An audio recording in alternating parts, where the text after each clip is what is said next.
여러분, 한 주간 잘 지내셨어요? 너무 무덥고 힘든 주간이었던 것 같습니다.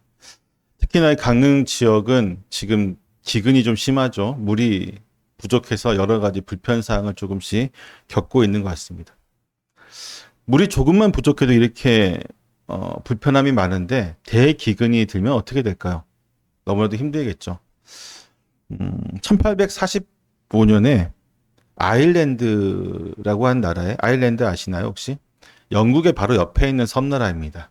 지금은 이제 북아일랜드부터 해서 스코틀랜드, 영국이 이제 하나의 나라처럼 이렇게 묶여 있긴 한데 이 아일랜드라는 곳에 음, 전례를 찾을 수 없는 대기근이 찾아오게 됩니다. 이 당시에 이 아일랜드 사람들이 주식으로 먹었던 것이 감자였어요. 국민의 대다수가 감자를 먹었습니다. 왜냐하면 감자 외의 모든 작물들은 영국에서 다 가져갔었기 때문에. 그러니까 아일랜드라는 땅을 영국이 통치하고 있었는데 백성들이 아무리 많은 것을 농작을 해도 영국인들이 다 수탈을 해가고 아일랜드 사람들이 먹을 수 있는 것은 감자밖에 없었기 때문에 감자가 우리가 쌀처럼 주식이 될 수밖에 없었죠. 그런데 문제는 뭐였냐면 이 1854년에 감자에 그러니까 감자 마른병이라는 것이 이 이 아일랜드에 상륙하게 됩니다. 그러니까 감자가 병이 들기 시작하는데 거의 모든 감자가 죽어버리는 게 되는 거죠. 거의 모든 감자를 키울 수 없게 아일랜드 전체에서 감자가 다 죽어버립니다. 나머지 작물들은 괜찮겠죠. 감자만 죽는 병이니까. 감자 마른 병이니까.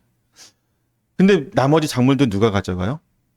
영국 사람들이 다 수탈해 가져갑니다. 그럼 어떻게 되겠어요? 아일랜드 사람들은. 근데 이게 처음에는 그냥 기근이라고 생각해서 우리가 한 해만 참으면 되지 이랬는데 이게 무려 4, 5년을 가게 돼요. 4, 5년. 지금 우리가 창세기 47장을 보고 있지만 애굽이 지금 7년의 대기근이잖아요. 여기도 거의 맞먹을 정도의 대기근이었습니다. 당시 어느 정도였냐면 인구 전체 인구의 한 4분의 1 정도가 죽거나 해외로 이주를 가는 100만 명 이상이 죽었다고 합니다. 어마어마하죠. 그러니까 100만 명 이상이 죽고 100만 명 이상이 해외로 도피를 하고 아주 끔찍한 일들이 아일랜드에 있었습니다. 근데 문제는 뭘까요? 이런 대기근이 한번 이루어지게 되면 사회적인 모든 것들이 다 무너지게 됩니다. 그들이 의지했던 모든 것들이 다 무너지게 됩니다. 사회 시스템이 무너지게 되고 그들의 마음도 무너지게 되고 영혼도 무너지게 되고 모든 질서가 다 완전히 무너지게 되죠. 그리고 오늘 본문의 말씀에서 바로 그것을 적나라하게 우리에게 보여주고 있습니다. 이 대기근이 사회를 어떻게 망가뜨리고 어떻게 새롭게 재편하고 있는지를 보여주고 있습니다. 본문을 보면은 이렇게 시작을 하죠. 기근이 더욱 심하여라고 시작을 하고 있습니다. 사방에 먹을 것이 없었다는 말로 시작을 합니다. 이 기근은 식량 부족이라는 현상을 통해서 전체적으로는 사회의 어떤 질서와 인간의 자유와 존재의 의미까지도 송두리째 무너뜨리고자 하는 무너뜨릴 수 있는 대재앙의 시작을 알려주고 있습니다. 지금 애굽에 있는 모든 땅들은 다 황폐하게 되었습니다. 사람들의 삶은 깊은 절망의 그림자에 갇히게 되었고 이 끔찍한 상황에서 그들이 의지할 수 있는 건 뭐밖에 없었을까요?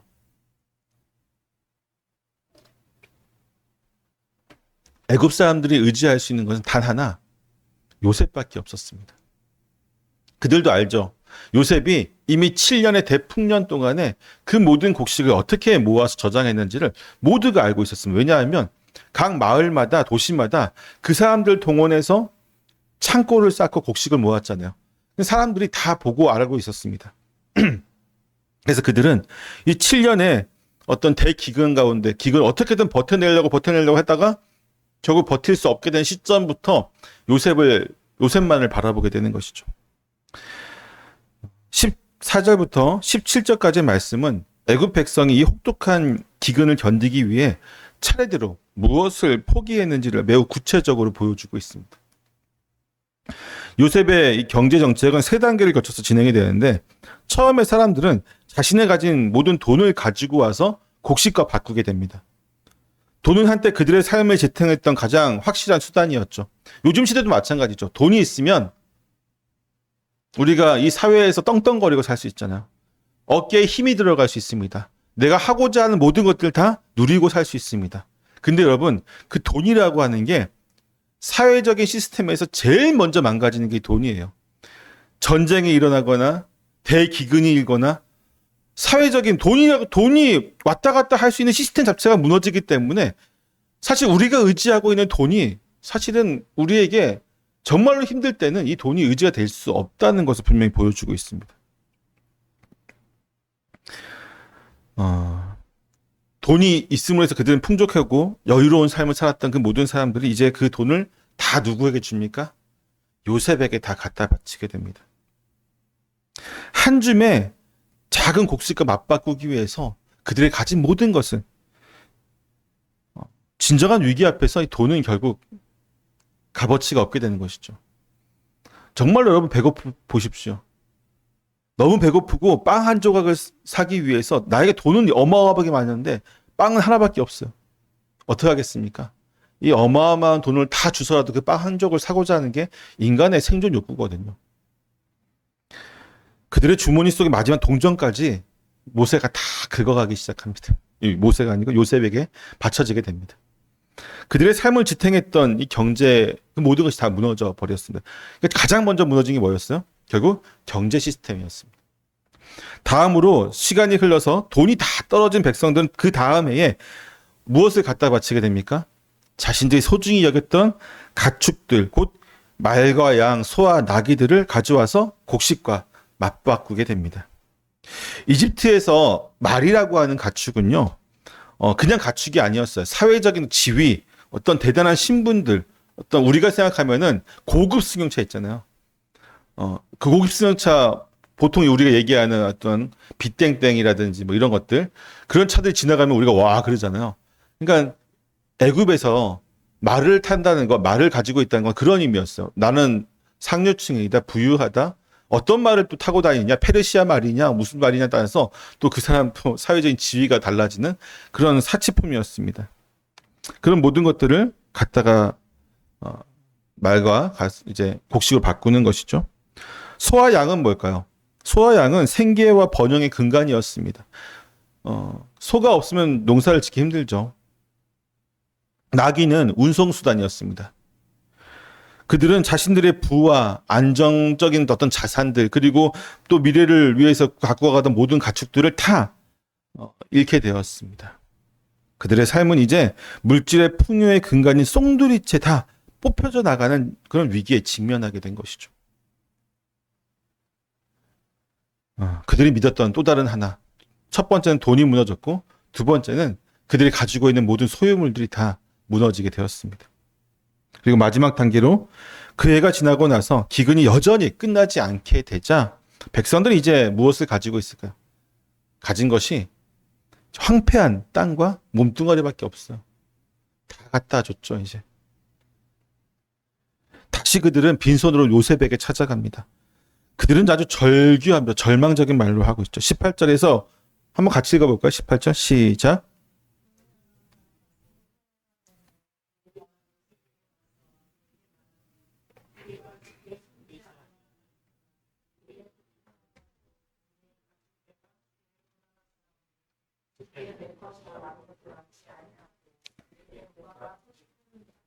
아멘. 우리의 몸과 토지뿐이다라고 고백하고 있죠. 이들의 이런 어떻게 보면 되게 슬픈 고백인 거예요. 여러분 누군가에 가서 이제 몸뚱아리밖에 없어요. 나를 뭐 구워 삶든 뭘 하든 마음대로 하시고 나한테 밥 한 끼만 주십시오. 얼마나 비참합니까? 이런 슬픈 고백은 우리에게 중요한 영적인 교훈도 역시 주고 있습니다. 세상의 모든 물질적인 소유와 그 모든 돈과 이런 것들은 진정한 위기 앞에서 한순간에 무너질 수밖에 없다는 것을 우리가 적나라하게 보여주고 있죠. 그들의 풍요와 안전의 어떤 근거가 되었던 모든 것들은 한순간에 다 날아가게 되었습니다. 이제 그들에게 남은 건 오직 뭡니까? 몸밖에 없었어요. 몸과 그들이 그동안 갖고 왔던 땅뿐이었습니다. 그 땅도 문제가 뭐예요? 소출을 내지 못하는 황폐한 땅이었죠. 결국 그들은 어떻게 합니까? 자신 스스로의 몸과 토지를 팔아서라도 살아남기를 간청하게 됩니다. 19절 같이 한번 읽어보겠습니다. 시작.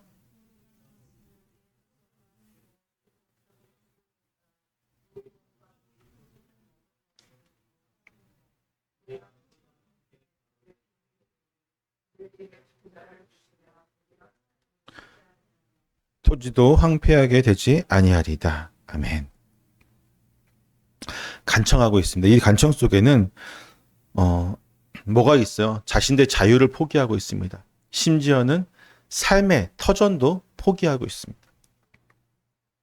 얼마나 비참해요. 내 삶의 터전도 포기하고 내 자유까지 포기한다. 정말 비참해. 그냥 비참의 끝판까지 간 거예요. 정말로. 예, 죽지 못해 사는 그런 상황이 놓였습니다. 그러면서 그들이 뭐라고 택합니까? 차라리 죽는 것보다 뭐가 낫다고요? 종이 되는 게 낫습니다. 그 결과 요셉은 애굽의 모든 토지를 다 사서 누구에게 줍니까? 바로에게 줍니다. 애굽의 모든 백성은 그리고 뭐가 되었습니까? 바로의 종이 되었습니다. 그들은 생존을 위해 자신의 자유들을 포기했고 그들의 선택은 곧 세상의 노예가 되는 길이었습니다. 이처럼 어떤 세상의 소유와 시스템에 뿌리를 내리는 삶은요, 위기 앞에서 모든 것을 잃게 되고 우리로 하여금 종속되게 만들고 노예가 되게 만들기도 합니다. 오늘날에도 여러분 보십시오. 오늘날에도 대부분의 많은 사람들이 뭐의 노예가 되어 살아가고 있습니까? 돈의 노예가 되려고 살아가고 있죠. 왜 그럴까요? 어쩔 수 없어요. 이 자유 경제라고 하는 요 대부분의 나라, 뭐 전 세계 모든 나라는 아니지만 세계의 대부분의 나라들이 가지고 있는 경제 시스템 자체가 돈의 노예로 만들기 때문이죠. 돈만 있으면 왕이 되고 돈 없으면 비참한 인생이 되는 것을 이 경제 시스템이 우리에게 계속해서 강요하고 있죠. 그러니까 사람들은 다 뭐가 되고 싶어요? 왕이 되고 싶죠. 왕이 되고 싶으니까 그럼 왕이 되면 뭘 해야 돼요? 돈을 벌어야 돼요. 조금 벌어야 돼요? 아니요. 많이 벌어야 돼요. 그러면 돈을 위해서 인생을 저당 잡혀야 되는 노예가 되는 거죠.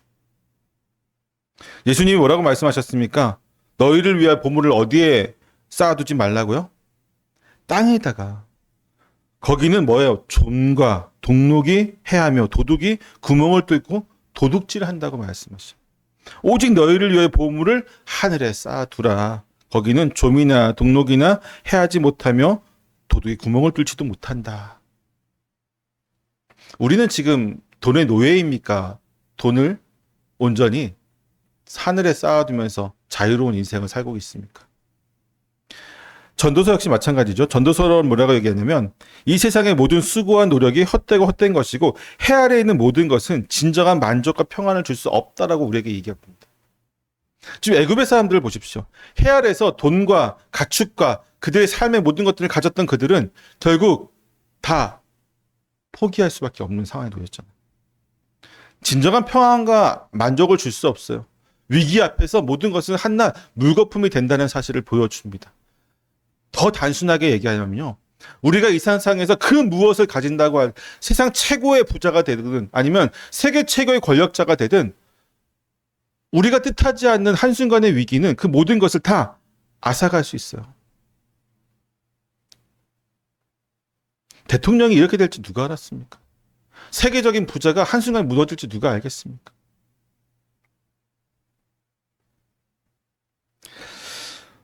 여기서 한 가지 좀 질문을 던져보고 싶은데, 여러분 혹시 이런 생각을 해보셨는지 모르겠지만, 하나님의 지혜를 받은 이 요셉은 바로왕의 꿈을 해석하면서 어떻게 합니까? 7년의 대풍년이 있고 7년의 대기근이 있을 것을 이미 알고 있었죠. 때문에 미리 대비를 하고 있었지만 한 가지 생각이 뭐냐면 왜 애굽 백성들에게 이 사실을 미리 알려서 그 백성들이 스스로 대비할 수 있도록 만들지 못했을까 하는 거죠. 지금 결과는 어떻게 됐어요? 그들이 스스로 이 7년의 대풍년 동안 준비 못하니까 어떻게 됐습니까? 결국 노예가 될 수밖에 없잖아요. 그러니까 한편으로는 요셉과 바로 왕이 꿈꾸던 것이 바로 백성들을 노예화하는 건가? 이렇게 생각하시는 분들도 있더라고요. 이 질문에 답을 하기 위해서는 당시 어떤 역사적인 신학적인 맥락을 좀 함께 바라볼 필요가 있는데, 먼저 역사적인 상황을 보게 되면요. 지금처럼 이렇게 매체가 발달돼 있지 않죠. 지금도 솔직히 대통령이 매체 앞에 나와서 무엇을 얘기하면은 이상하게 꼬아서 듣는 사람들이 국민의 20, 30%가 있잖아요. 정말로 그 말 그대로 믿고 하는 사람도 있고, 꼬아서 듣는 사람이 있고, 왜곡해서 듣는 사람이 있고, 부정적으로 보는 사람도 있고. 근데 당시에는 이런 매체도 없는 상황에서 대기근이 있을 것이다라고 하는 왕의 선포는 사회 시스템을 완전히 무너뜨리는 결과가 되죠. 때문에 백성들에게 7년의 대풍년 동안에 잘 준비해서 7년의 대기근을 너희들이 잘 날 수 있도록 잘 준비해라고 말하는 것은 백성들이 애굽이라는 나라가 완전히 혼란 가운데 있을 수밖에 없게 만드는 거죠. 아마 정말 지혜로운 왕과 통치자라면 결코 그런 선택을 하지 않을 것입니다. 나라에서 준비하는 게 가장 좋을 것이죠. 그러나 우리는 이 상황을 인간적인 차원의 어떤 역사적으로 정치적인 맥락에서 또 볼 수 있지만, 본질적으로 이 사건의 중심에 누가 계시죠, 사실? 하나님이 계시잖아요. 성경은 요셉의 계획과 실행의 근원이 하나님의 지혜였음을 분명히 우리에게 알려주고 있습니다. 요셉의 궁극적인 목표는 애국 백성을 노예로 삼는 것이 아니었죠. 그의 1차적인 목표는 기근으로부터 애국 백성과 주변에 있는 많은 사람들이 살아남게 하는 것이고, 궁극적인 목표는 뭐예요? 자신의 가족들이 애굽 땅에 와서 이 기근을 버티면서 하나님께서 준비하신 큰 민족이 되게 하는 것. 그게 가장 궁극적인 목표였죠. 이 과정에서 우리는 하나님의 깊은 구속사적인 경륜을 발견하게 됩니다. 요셉의 지혜로운 통치는 애굽 백성들의 생명을 보존하는 동시에 뭐를 했냐면은 바로 왕의 왕권을 완전하게, 진짜 절대 왕권을 만들어 버렸어요. 그렇잖아요, 그렇죠? 백성들의 목소리를 낼 수가 없어요, 이제는. 왜? 다 노예가 되었으니까. 절대 왕권을 만들었습니다. 이로 인해서 애굽의 모든 토지는 바로의 소유가 되었고, 백성들은 바로의 종이 되는 새로운 사회 질서가 확립되었습니다. 인간적인 계략이라고 보기보다는 하나님의 깊은 섭리가 작용한 결과로 보아야 할 것입니다. 하나님께서는 바로의 왕권을 절대적으로 강화시킴으로써 무슨 일을 준비하셨냐면, 훗날에 이스라엘 백성을 구원하시는 하나님의 능력과 주권을 더욱 분명하게 드러낼 수 있도록 무대를 마련하신 것이죠. 온 세상의 모든 권력이 집중되어진 절대 권력자가 이스라엘 백성을 내보내기를 완강히 거부하셨을 때, 하나님께서 10가지 재앙을 통해서 우리가 알고 있던 그 모든 것들을 다 파괴하고 결국은 백성들을 구원해 주신 역사, 그 무대를 만들기 위한 전초 작업인 거죠. 애굽의 어떤 그 강력한 신들과 강력한 절대 왕권을 가지고 있는 바로가 무너지는 과정들을 통해서 가장 위대하신 분은 누구시다? 하나님이시다. 그것을 보여주고 있는 것입니다. 이처럼 인간의 한계와 악한 이도 곧 바로의 완곡한 마음은 하나님의 위대한 구원 계획 속에서 이처럼 도구로 사용되어지는 것입니다. 애굽의 모든 백성이 바로의 종이 되는 이 새로운 질서 속에서 한 가지 눈에 띄는 예외가 있었습니다. 22절을 한번 볼까요? 시작.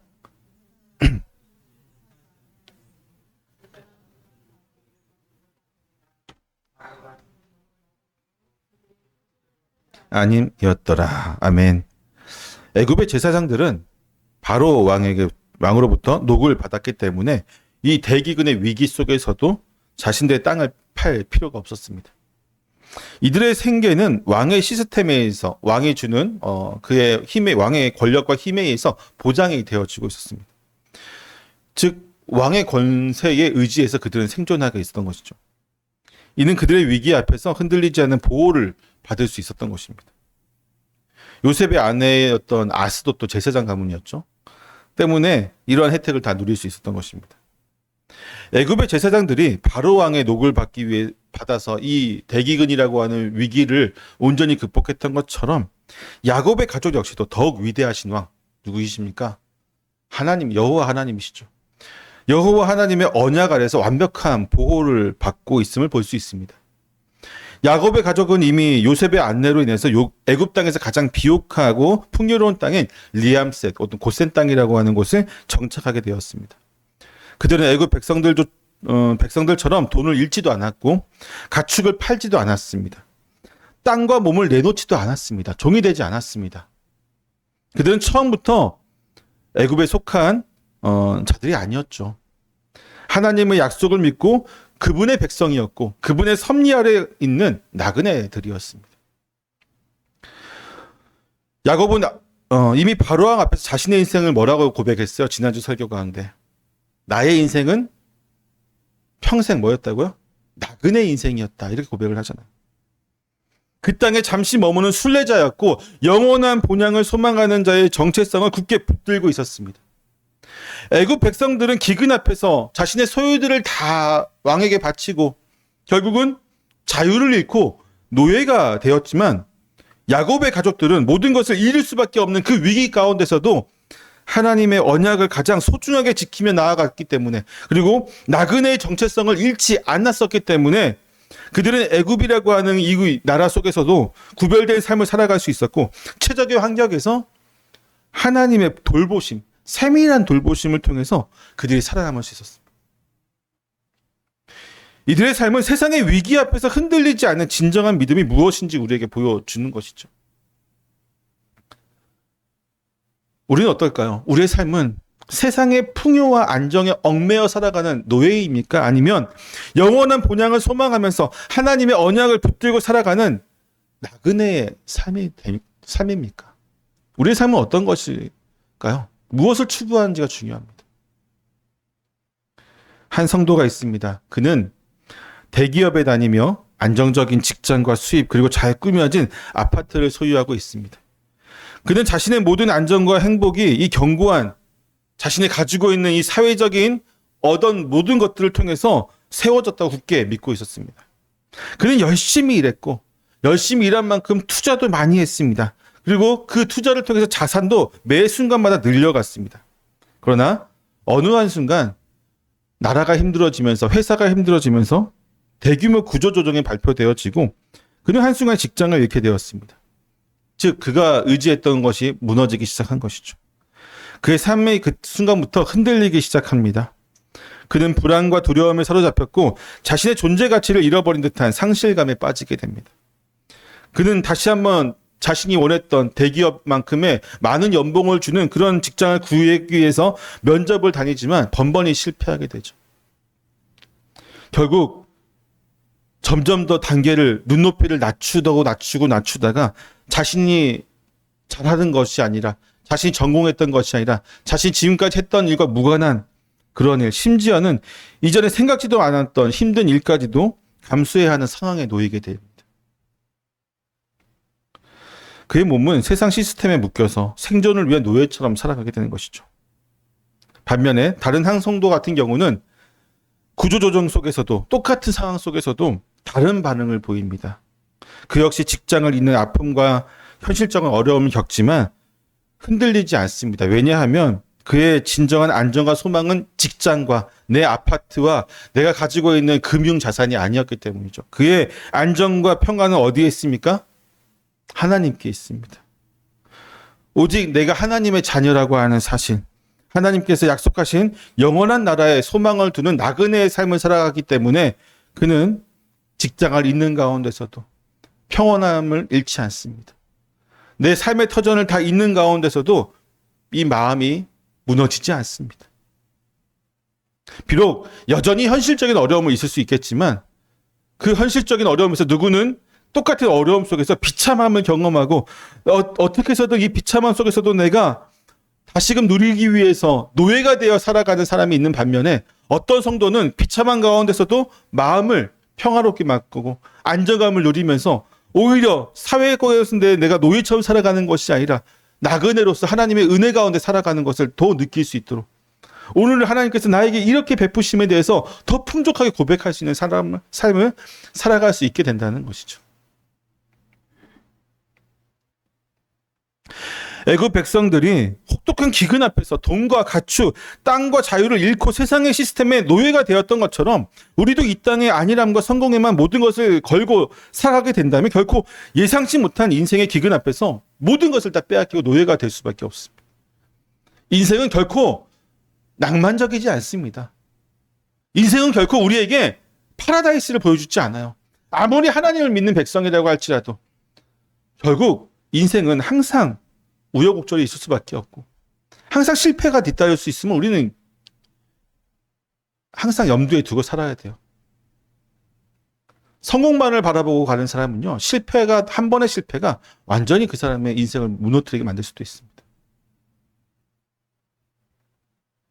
오직 신실하신 하나님의 언약 아래에서 곧센 땅에서 구별되어서 거주했던 그들을 본받아야 됩니다.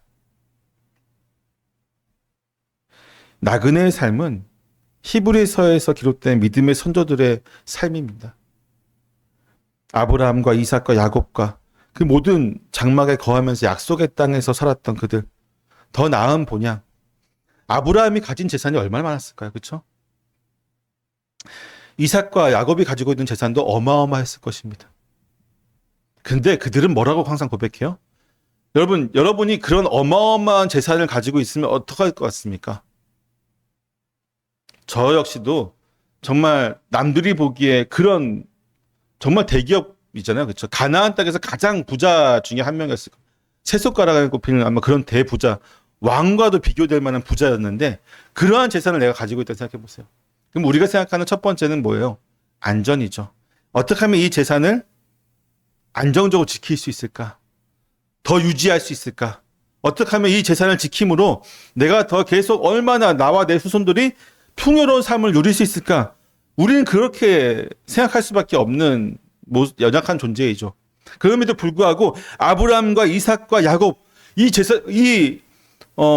족장들은 그 어마어마한 재산을 가지고도 뭐라고 고백하냐면 나그네라고 고백해요. 성에 들어가서 정착해서 아름답고 안정적이고 평안한 삶을 추구하지 않고 그 어마어마한 재산을 가지고서도 여전히 들판에서 장막을 치면서 나그네의 삶을 살았습니다. 나그네의 길을 걸었고 그 나그네의 삶을 살았단 말이죠. 오늘날 성도들은 참으로 좋은 시대를 살고 있습니다. 500년 전에 종교개혁 시대 때 성도들, 아니면 2000년 전에 초대교회 성도들과 비교하면 우린 너무 좋은 시대를 살아가고 있습니다. 물론 여전히 세상 곳곳에는 전쟁이 있고 기근이 있고 정말로 안타까운 사실들이 존재하긴 하지만 전체적으로 봤을 때 그리스도의 은혜 아래서 지금 이 시대에 살아가는 대부분의 성도들은 평온합니다. 그래서 그 마음속에 나그네가 없습니다. 미안한 얘기지만 나그네의 삶을 살고 싶지 않아 합니다. 저라고 다르지 않습니다. 저도 부인하지 않습니다. 저도 조금이라도 더 좋은 안정적인 삶을 살려고 하죠. 근데 문제는 뭐냐면 그렇게 살아가는 백성에게는 하나님의 섭리가 잘 깃들지가 않아요. 왜 그럴까요? 나그네의 삶은 항상 불안한 삶이잖아요. 매 순간마다 아무리 내가 재산이 많고 아무리 내가 많은 것을 소유하고 있고 높은 지위에 있다고 할지라도 나그네의 삶은 하나님을 전적으로 의지하는 삶입니다. 내가 한 발자국 갈 때, 내가 뒤돌아볼 때, 내가 무엇을 행할 때 그 모든 곳에서 하나님을 의지하는 게 나그네의 삶이에요. 아무리 내가 많은 것을 가졌다 할지고 그거는 내가 잠시 맡아두고 있는 거니까. 지금 내가 하는 일에 대해서 앞으로 한 발짝 갈 때마다 주님께 물어보고 주님께서 원하시는 것이 무엇인지를 분별하고 그렇게 살아가는 게 나그네의 삶이라고 한다면 안정된 삶은, 나그네가 사라진 성도의 삶은요, 주일날 예배를 드리긴 하지만 매 순간마다 무엇을 꿈꿔요? 내 재산을 가지고 살아가는 꿈을 꾸는 거예요. 내가 소유한 것을 가지고 어떻게 더 나은 삶을 살아갈까 꿈꾸는 것이죠.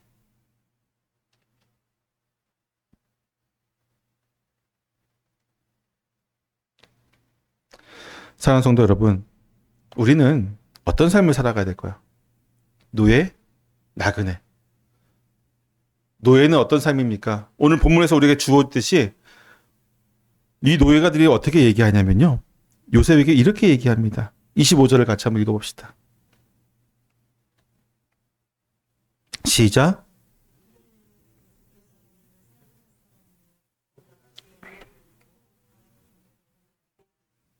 아멘. 이들이 지금 종이 되었잖아요. 종이 되었는데 뭐라고 얘기하고 있어요? 비참하다고 생각하지 않습니다. 뭐라고 얘기하고 있어요? 은혜를 베풀었다. 우리가 지금 누구의 은혜를 받고 있다? 요셉과 바로의 은혜를 받고 있습니다. 너무 좋습니다. 종이 되니까 더 좋네요. 이 얘기를 하고 있어요. 왜 그럴까요? 일단 1차적으로 요셉이 지금 세금으로 소장료를 얼마 받고 있죠? 5분의 1을 받고 있어요. 여러분 잘 알겠지만 역사를 뒤져봤을 때 5분의 1이면 굉장히 선한 군주입니다. 우리나라 요새 세금 조금만 올려도 난리 나잖아요. 데모를 하고 막 정말 난리 나죠. 그래도 많이 떼가봤자 얼마 떼가요? 10분의 1도 안 따가요. 100분의 1 떼갈까요? 이제 기업들은 좀 많이 떼가긴 하죠. 법인세라든지 이런 거 많이 떼가고 근데 개인에게 그렇게 많이 떼가지 않죠. 그러니까 사실 교회에서 11조 내는 건 엄청 많이 내는 겁니다. 엄청 내는 거죠. 근데 과거에 여러분 그 소장농들은요. 심한 경우에는 90%까지 냈습니다. 역사마다 나라마다 그리고 기간마다 틀리긴 한데 정말 심한 경우에는 99%까지 막 다 가져갔어요. 평균적으로 얼마였냐면 유럽 같은 경우를 보면 평균적으로 소장료는 60% 정도 했습니다. 내가 100을 지었으면 60%를 가져왔어요. 정말 좋은 영주, 군주들이 한 50% 가져가면 정말 착하신 분. 평균적으로 60, 진짜 심한 사람 70, 80을 가져갔단 말이죠. 여러분 그 예수님이 이제 시절에 예수님이 이제 하늘 올라가신 다음에 예루살렘에 폭동이 일어나죠. AD 한 60년경에 폭동이 일어나는데 그 폭동의 원인 중에 하나가 뭐냐면 지주들이 예루살렘에 있는 많은 사람들에게 소장료를 안 준 거예요. 부려먹기만 하고 하루도 먹을 수 없는 양의 식량을 주는 거죠. 거의 뭐 99% 가져간 것 같아요. 그러니까 백성들이 살아갈 수 없으니까 심지어는 안 준 날도 있었다고 해요. 오늘 6시부터 나 12시간 일하고 집에 들어가는데 소장료 안 준 거죠. 그 사람들은 하루하루 먹고 사는데 오늘 없네. 내일 줄게. 내일 줄게. 이러면서 며칠을 미루고 죽는 거죠. 그런데 지금 애굽에서 요셉이 어떻게 했어요? 5분의 1만 내고 5분의 4는 너네들 가져가 하니까 어떻게 된 거예요? 은혜를 입었다라고 얘기하고 있는 거예요. 역대로 이렇게 좋은 지주는 없었거든요. 야, 역시 왕의 종이 되는 것이 일반 저런 대지주들의 지주들보다 훨씬 낫다라고 생각을 하는 거죠. 여러분 속담 중에 조삼모사라고 하는 속담 아십니까? 조삼모사라고 하는 속담이 있어요. 그 원숭이에게 아침에 뭐 3개를 주느냐, 4개를 주느냐, 4개를 주고 3개를 주냐, 뭐 이런 것 때문에 이제 원숭이들이 좋아하고 뭐 슬퍼하고 분노하고 뭐 이런 것들을 표현하는 이제 그 속담인데 인간이 참 어리석은 게요. 어마어마한 핍박을 우리가 받고 있는 것보다 지금 고통스러운데 이것보다 조금만 덜 고통스러워도 이걸 은혜라고 생각해요. 자, 보십시오. 자유민이었어요. 그들은 그렇죠. 자유민이었지만 자기의 땅을 소유한 사람도 있었겠지만 대부분의 사람들은 소작을 많이 했겠죠. 그 많은 사람들, 국민 대다수가 소작을 할 때에 소작하고 그 땅의 주인들에게 자신들이 많은 것을 빼앗겼다가 지금은 자유민이 아니고 종이 되었지만 오히려 그때보다 더 풍족한 삶을 살게 되니까 종이 좋다라고 얘기하는 거죠. 오늘날 여러분 잘 생각해 보세요. 우리가 살아가는 이 시스템이 사회가 우리에게 그렇게 얘기하고 있지 않습니까? 내가 좀 더 풍족하게 너희를 해줄게. 내가 좀 더 너희를 잘 살게 해줄게. 내가 좀 더 너희들이 먹고 싶은 거 더 많이 먹게 해줄게. 하나만 줘. 너희가 나에게 구속되면 돼. 너희의 자유를 이 돈이라고 하는 것에 수갑을 채워서 노예가 되면 돼. 그럼 너네는 정말로 더 풍족한 삶을 살고 있을 거야. 지금 사회가 그렇게 얘기하고 있지 않나요? 혹시? 사랑하는 성도 여러분, 종이 되는 것을 기뻐하지 마십시오. 예수님께서 우리에게 십자가에 달려 돌아가시면서 제일 먼저 준 게 무엇이었냐면 자유였어요. 요한복음에서 예수님이 뭐라고 말씀하십니까? 자유를 알지니, 진리를 알지니, 진리가 너희를 어떻게 한다고요? 자유케 하리라. 복음은 뭐냐면요. 복음의 핵심을 담아서 짧게 한마디로 설명하면은 자유를 주는 거예요. 자유에 대한 얘기가 복음입니다. 무슨 자유입니까? 죄의 노예였던 우리를 자유케 하는 것이 복음의 핵심 메시지예요. 죄의 노예에서, 즉 세상의 죄의 노예는 다른 말로 요즘 세상으로 하면은 우리 돈의 노예와 마찬가지거든요. 저 사탄이 돈이라고 하는 이 물건을 통해서 우리를 계속해서 죄의 노예가 되게 합니다. 생각해 보세요. 요즘 사건 사고들이 나오고 뉴스를 보게 되고 여러 가지 보게 되면요, 많은 사람이 죄를 짓는 이유 중에 가장 큰 많이 짓는 것 중에 하나가 뭐냐면요, 어떻게 하면 돈을 조금 더 벌까, 어떻게 하면 풍족한 삶을 살까. 그러다 보니까 자꾸 어떤 걸 사용해요? 법을 어기는 거죠. 죄를 짓는 거예요. 남을 속이는 거죠. 남에게 등쳐먹는 거죠. 그렇게 해서 더 큰 죄를 지게 하고 죄의 노예로 살아가던 우리를 그런 모든 것을 자유케 하려고 우리를 자유민이 되게 하신 것. 바울이 계속해서 강조하는 게 그거거든. 너희는 자유인이다. 왜 자꾸 노예가 되려고 하느냐. 근데 자유민이 되기 위해서는 본문에서는 뭐라고 얘기하냐면 내가 나그네가 돼야 된다고 얘기하고 있어요. 아이러니하죠. 자유민이 돼서 떵떵거리고 살고 내가 안정적인 삶을 살고 싶은데 그게 우리의 욕심이죠. 근데 하나님은 지금 본문에서는 이렇게 얘기하고 있습니다. 안정적으로 살려면, 평안한 삶을 살려면 노예로 살아가. 그렇지만 너희가 자유민이 되려면 나그네로 살아가야 된다.